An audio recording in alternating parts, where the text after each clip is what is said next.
মাননীয় প্রধান উপদেষ্টার আহ্বানে জাতীয় নেতৃবৃন্দের সঙ্গে দেশে বিরাজমান রাজনৈতিক পরিস্থিতির উপরে গুরুত্বপূর্ণ মত বিনিময় অনুষ্ঠিত হয়েছে।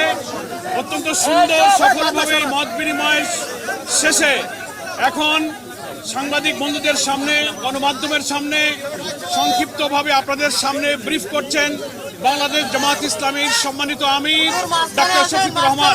মেহরবানি করে আপনারা একটু নীরব থাকবেন, ব্রিফিংটা যাতে সুন্দর পরিবেশে হতে পারে। এখন সাংবাদিক বন্ধুদের সামনে আজকের মত বিনিময় সভার উপরে ব্রিফ করছেন বাংলাদেশ জামাত ইসলামীর সম্মানিত আমির ডাক্তার শফিকুর রহমান। আসসালামু আলাইকুম ওয়া রাহমাতুল্লাহ। আপনাদের সবাইকে আজকের এই ব্রিফিংকে স্বাগত জানিয়ে আমি সংক্ষেপে দুটি কথা বলতে চাই। আপনারা কালকে সকল গণমাধ্যম এই সংবাদ পরিবেশন করেছিলেন যে মাননীয় প্রধান উপদেষ্টা আজকে সমস্ত দলের জাতীয় নেতৃবৃন্দকে এখানে আহ্বান জানিয়েছিলেন। আমরা সেখানে এসেছিলাম। দল মত আমাদের ভিন্ন, আদর্শ আমাদের ভিন্ন, পথ আমাদের। পথটা হচ্ছে বাংলাদেশকে রক্ষা করতে হবে। এই সব বিরুদ্ধে উঠে দেশ আমাদের সবার, শুধু রাজনৈতিক দল না, আমাদের সকলের, জনগণের একটা বিশেষ অংশ আপনারাও, এবং আপনাদের ভূমিকাও কিন্তু গত আন্দোলনে কারো কারো না থাকতে পারে, কিন্তু নির্বিশেষে অনেক সহায়ক ছিল। এই জন্য সেই ভূমিকার জন্যও আমি আপনাদেরকে অভিনন্দন এবং ধন্যবাদ জানাচ্ছি।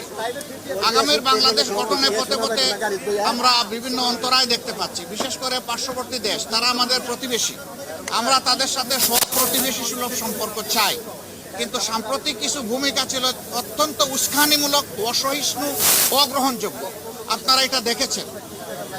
মিথ্যা তথ্যের উপর নির্ভর করে বাংলাদেশকে কলুষিত করার জন্য, এই সরকার এবং জনগণকে ব্যর্থ করার জন্য তারা দুনিয়ার বিভিন্ন জায়গায় অপপ্রয়াস চালাচ্ছেন এবং অপপ্রচার চালাচ্ছেন। আমরা এগুলার নিন্দা জানিয়েছি সকলে সম্মিলিতভাবে। আমরা একটা জায়গায় সবাই আমরা একমত হয়েছি যে আমাদের স্বাধীনতা সার্বভৌমত্বের ব্যাপারে কোনো ছাড় নয়। এখানে আমরা সিমেন্টেড থাকবো, যেমন অতীতে ছিলাম, যেমন সম্প্রতি 5 আগস্টে এই 24 সালে আমরা ছিলাম, এটাই আমাদের অব্যাহত থাকবে। এখানে পরামর্শ এসেছে রাজনৈতিক শীর্ষ নেতৃবৃন্দের সাথে, যেমন মত বিনিময় হয়েছে, ছাত্র সংগঠনগুলোর সাথে হবে, বিভিন্ন ধর্মীয় সম্প্রদায়ের সাথে হবে, আপনাদের সাথে হবে। আমরা সেই প্রস্তাব রেখে এসেছি এবং আমরা আশা করছি আপনাদের সাথেও মত বিনিময় হবে।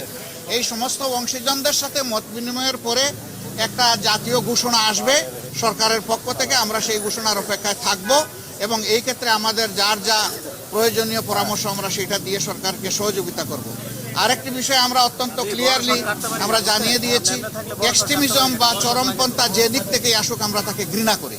এটাকে আমরা কোনো অবস্থায় প্রশ্রয় দিব না এবং মেনে নেব না। এটা যে রূপ নিয়েই আসুক, সকল রূপের আমরা চরমপন্থাকে আমরা ঘৃণা করব এবং প্রশ্রয় আমরা দিব না কেউ। এই ব্যাপারে আমরা সকলে একমত হয়েছি। আরও অনেকগুলো বিষয়ের কথা হয়েছে। আমাদের দেশের ভাবমূর্তি নষ্ট যারা করছে তাদেরকে বুঝানো যে তোমরা আমাদের প্রতিবেশী, আমরা যদি ভালো থাকি তোমরাও ভালো থাকবা, আমরা ভালো না থাকলে তোমরা ভালো থাকবা কেমনে। এই বিষয়গুলো তো আসবে, অবভিয়াসলি আসবে।